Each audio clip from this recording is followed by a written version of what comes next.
Testicular disorders part 1। Normal anatomy क्या होती है टेस्टिस की? There are seminiferous tubules which are the site of spermatogenesis.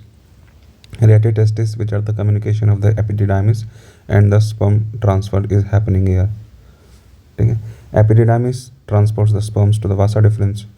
Tunica albuginea is the outer covering of the testis, और इसके भी बाहर होती है ट्यूनिका वजाइनालिस, जिसकी दो लेयर्स होती हैं, tunica vaginalis visceral layer and parietal layer, और इन दोनों के बीच में फ्लूइड होता है जो कि हाइड्रोसिल कोज करवा सकता है।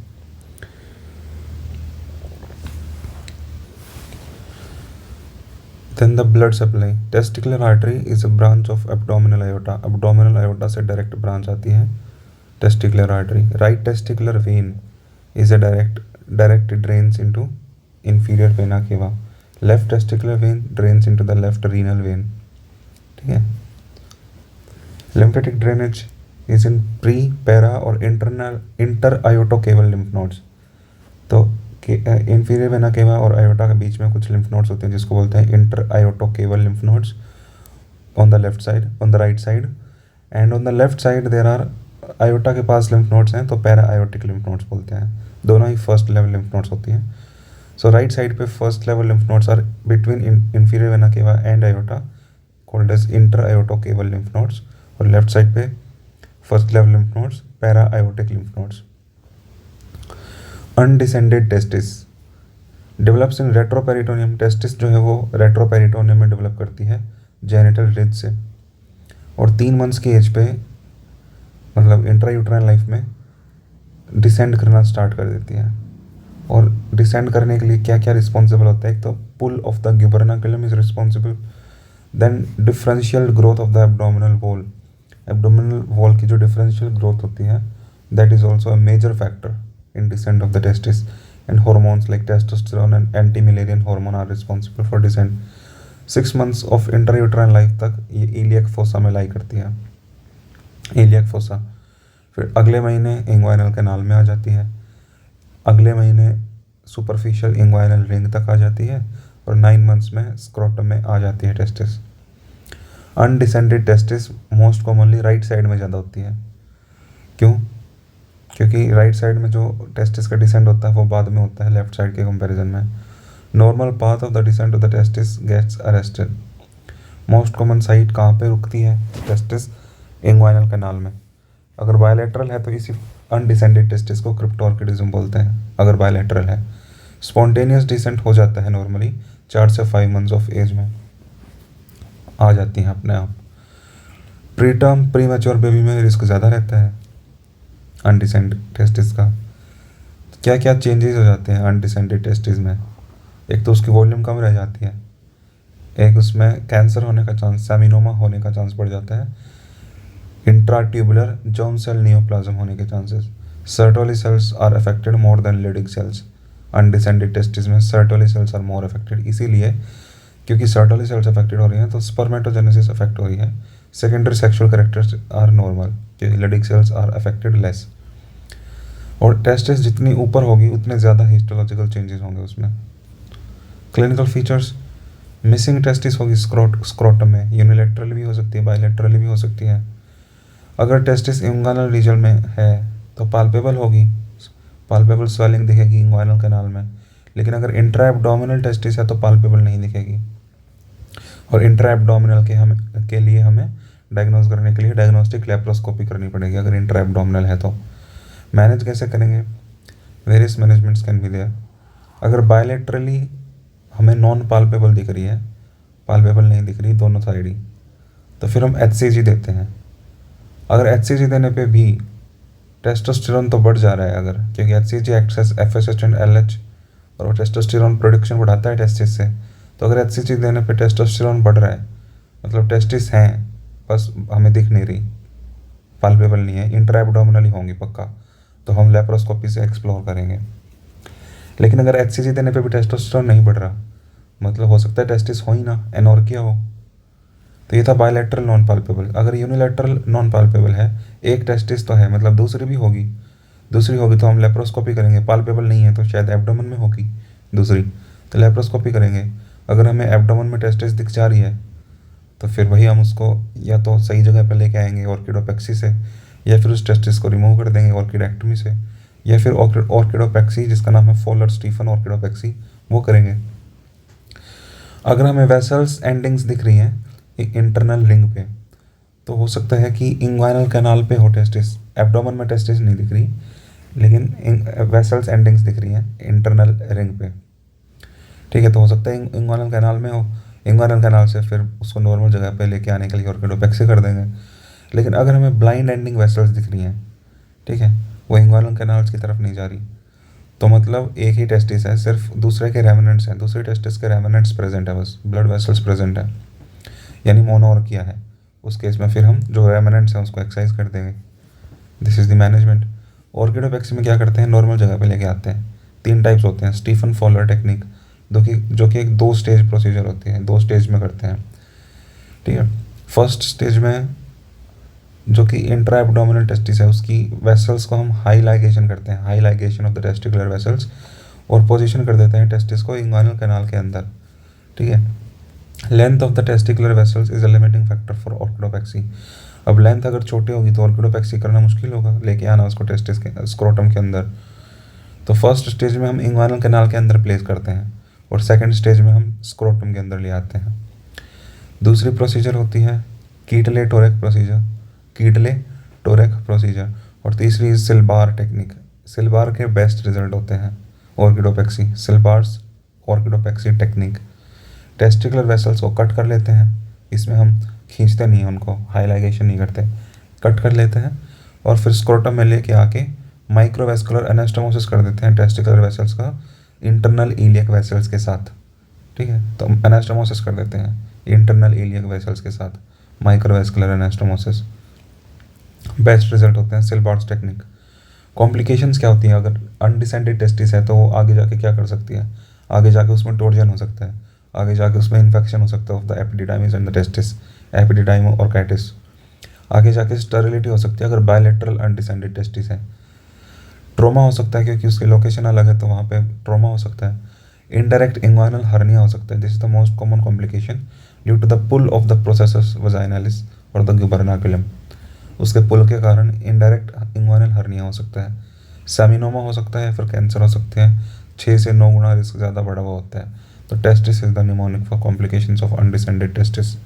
एक्टोपिक टेस्टिस किसे बोलते हैं, अगर टेस्टिस डिसेंट करने के वक्त अगर नॉर्मल पाथ में डिसेंट होने के बजाय कहीं और ही चली जाए, डिविएट कर जाए, मोस्ट कॉमनली डिविएट होकर सुपरफिशियल इंग्वाइनल पाउच में चली जाती है testis, superficial inguinal pouch.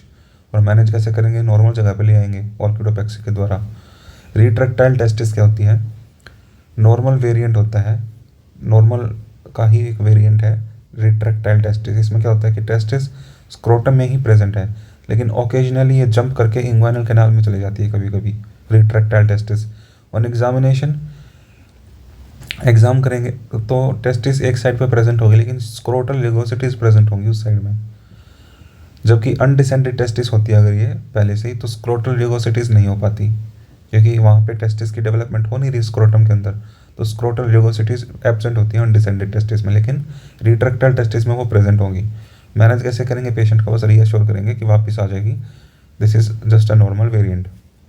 Testicular Trojan में क्या होता है, प्रीडिस्पोजिंग फैक्टर्स होते हैं कुछ टोर्जन होने के लिए, जैसे कि बेल क्लैपर टेस्टिस है। अगर बेल क्लैपर टेस्टिस, इसमें क्या होता है कि टेस्टिस नॉर्मली जो है वो एपिडिडाइमिस जो है, जो कोर्ड है वो नीचे तक आती है, ठीक है, लेकिन अगर सिर्फ ऊपर की तरफ अटैच रहती है घूम सकती है।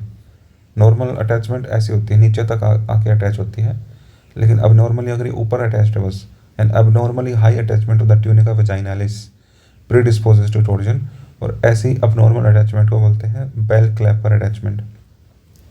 Bell clapper testis, high investment of the tunica vaginalis, most common predisposing factor of the torsion of testis. या फिर टेस्टिकुलर इन्वर्जन हो गया है, सीधी खड़ी होने के बजाय ट्रांसवर्सली प्रेजेंट है, और उसके ऊपर फिर ये ट्यूनिका वेजाइनालिस अटैच है, तो यहाँ पे भी घूम सकती है और टोर्जन हो सकता है। Testicular inversion. अनडिसेंडेड टेस्टिस है अगर, तो वहाँ पे भी आगे जाके टोर्जन हो सकता है। Torsion of the cyst of Morgagni, cyst of Morgagni का टोर्जन भी, उसके भी सिमिलर क्लिनिकल फीचर्स होते हैं like testicular Trojan.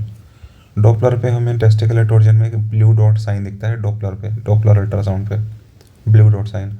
Clinical features क्या होंगे, यंग मेल आएगा टोर्जन के साथ, history of urinary tract infection रही है, एक्यूट स्क्रोटल पेन और स्वेलिंग, ठीक है। डिफरेंशियल इसका रहता है एपिडिडाइमो और काइटिस, पेन एंड स्वेलिंग। कैसे डिफ्रेंशिएट करेंगे टोर्जन को और एपिडिडाइमो और काइटिस को, 3 साइंस होते हैं, प्रेहेंस साइन, डैमिंग साइन और एंजल साइन। प्रेहेंस साइन में क्या होता है कि अगर इन्वॉल्व टेस्टिस को हम लिफ्ट करते हैं ना, तो अगर टोर्जन है तो पेन बढ़ता है, और एपिडिडाइमो और काइटिस है तो पेन घटता है लिफ्ट करने पे टेस्टिस को, प्रेहेंस साइन।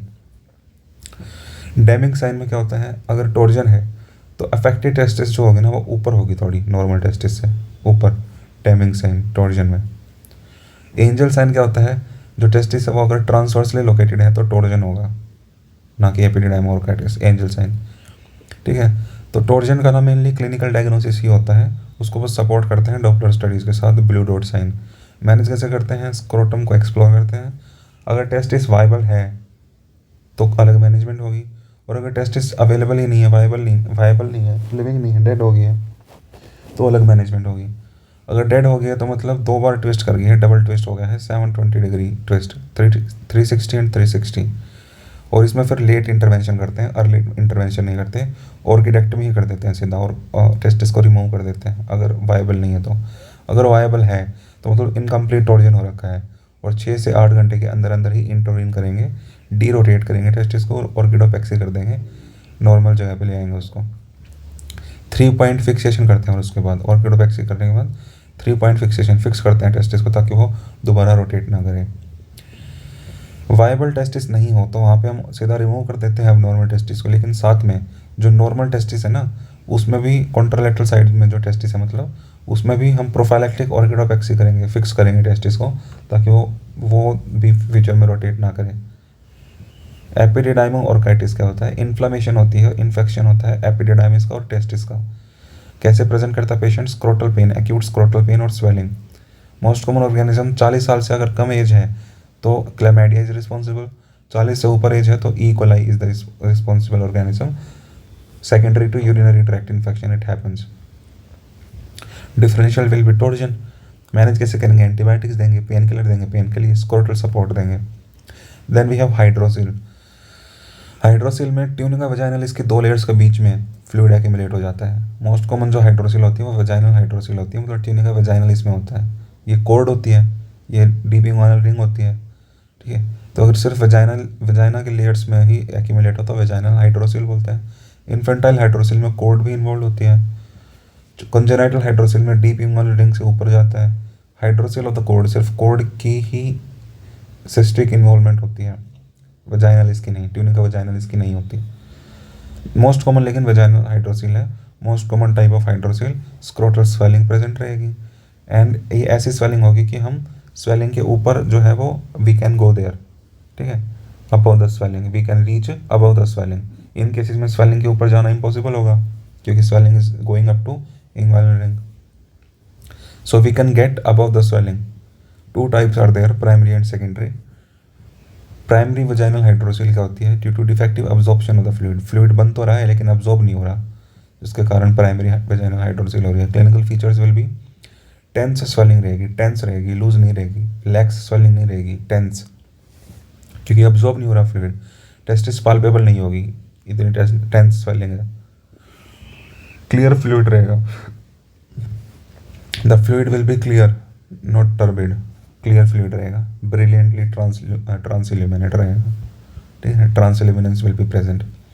सेकेंडरी वजाइनल हाइड्रोसिल है तो ये हो रही है ज़्यादा सिक्रीशन होने के कारण, ज़्यादा सिक्रीशन हो रही है, अब्जॉर्प्शन इज नॉर्मल, ठीक है। तो reason can be Trojan, Trojan हो गया जिसके कारण सिक्रेट ज़्यादा होने लगा है, टोर्जन, ट्रोमा, ट्यूमर, ठीक है, ट्रोमा के कारण, ट्यूमर के कारण, या फिर इन्फेक्शन हो गया epididymo orchitis, and this is the most common cause of secondary vaginal hydroxyl.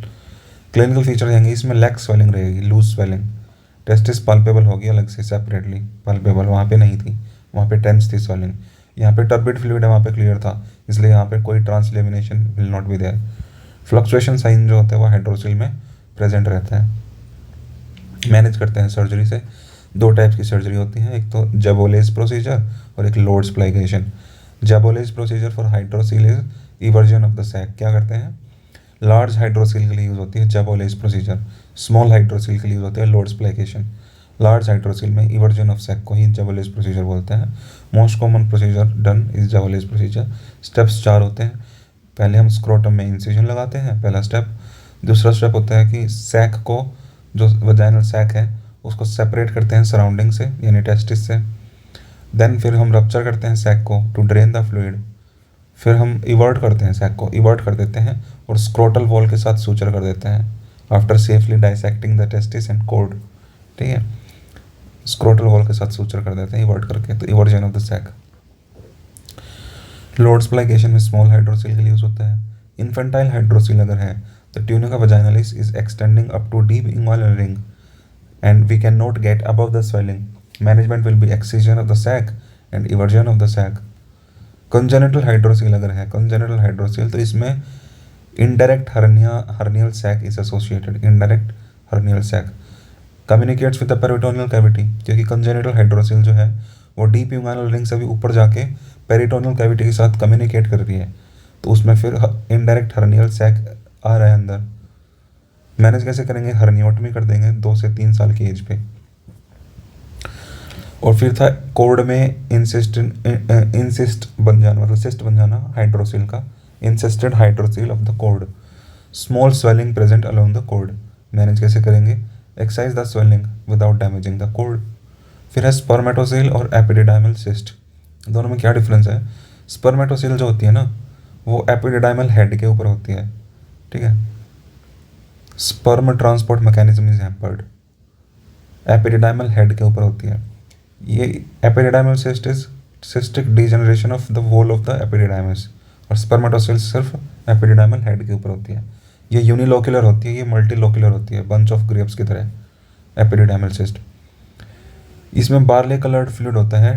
Trans elimination is absent, क्योंकि कलर्ड बार्ले कलर्ड फ्लूइड है स्पर्मेटोसिल में। एपिडिडाइमल सिस्ट में क्लियर क्रिस्टल क्लियर फ्लूइड होता है, इसलिए ट्रांस एलिमिनेशन इज प्रेजेंट, जिसको बोलते हैं Chinese lantern pattern. Chinese lantern pattern epididymal cyst में। स्पर्मेटोसिल में स्पर्म्स प्रेजेंट होंगे। मैनेज कैसे करेंगे? एक्सcision से। एपिडिडाइमल सिस्ट में मैनेज कैसे करते हैं? एक्सcision से, और ये स्पर्म ट्रांसपोर्ट के साथ हैम्पर करता है और फर्टिलिटी को अफेक्ट कर सकता है। देन वी हैव वेरिकोसिल, मतलब जो पैम्पिनी प्लेक्सस ऑफ वेन्स जो है टेस्टिस में, वो डायलेटेड है, टॉर्चुअस है। Dilated and tortuous pampiniform plexus of veins, and it is a common cause of male infertility. Most commonly left side पे ज़्यादा होता है राइट साइड के कंपैरिजन में। ठीक है, राइट साइड पे मोस्टली क्या हो रहा था? Undescended testis. ठीक है, राइट साइड पे मोस्टली अनडिसेंडेड टेस्टिस हो रही थी, और लेफ्ट साइड पे मोस्टली वेरिकोसिल होती है। क्यों होती है लेफ्ट साइड पे ज़्यादा क्यों होती है वेरिकोसिल? क्योंकि लेफ्ट टेस्टिकुलर वेन जो है वो लंबी है।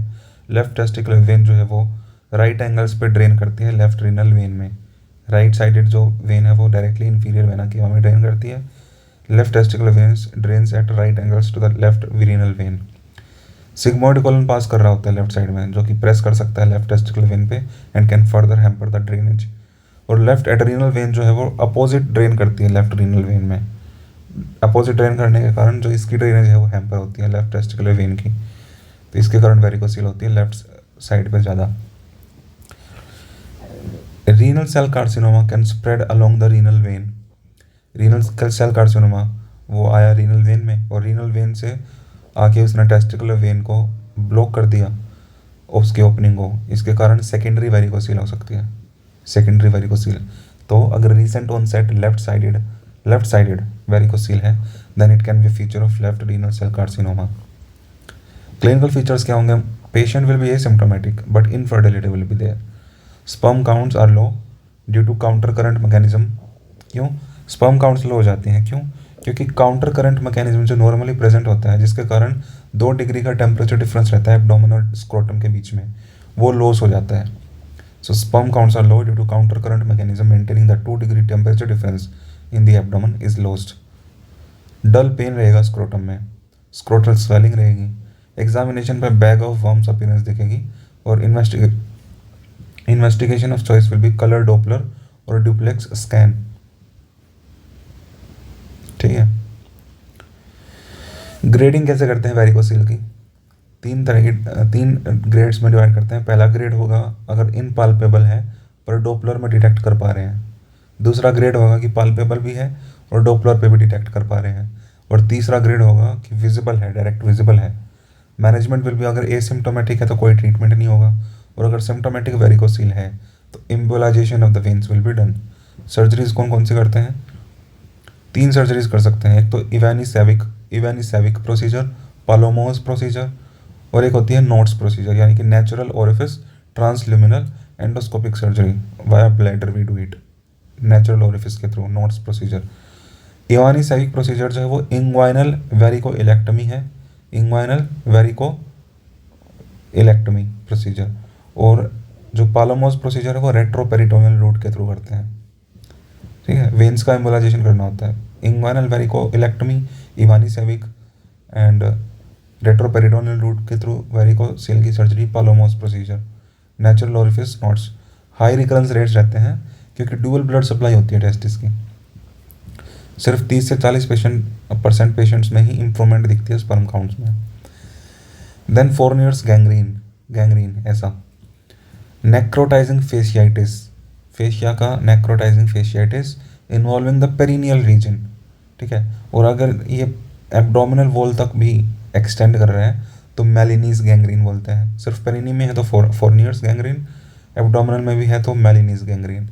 सिनर्जिस्टिक इन्फेक्शन रहता है, मतलब एरोबिक और एनोरोबिक बैक्टीरिया दोनों द्वारा होता है। Polymicrobial in nature, immuno compromise state में देखने को मिलता है, जैसे डायबिटिक पेशेंट या एल्डरली पेशेंट है। ट्रिवियल ट्रोमा की तरह स्टार्ट होता है, कोई छोटा मोटा ट्रोमा हुआ पेरिनियल वॉल के ऊपर और उसके कारण Fournier's gangrene. Clinical feature will be pain, fever, swelling, foul smell odour and the shock भी हो सकता है जिसके कारण high mortality rate will be there, septic shock. Management will be IV fluids, IV antibiotics, aerobic और anaerobic coverage देंगे, analgesic, shock management and aggressive debridement.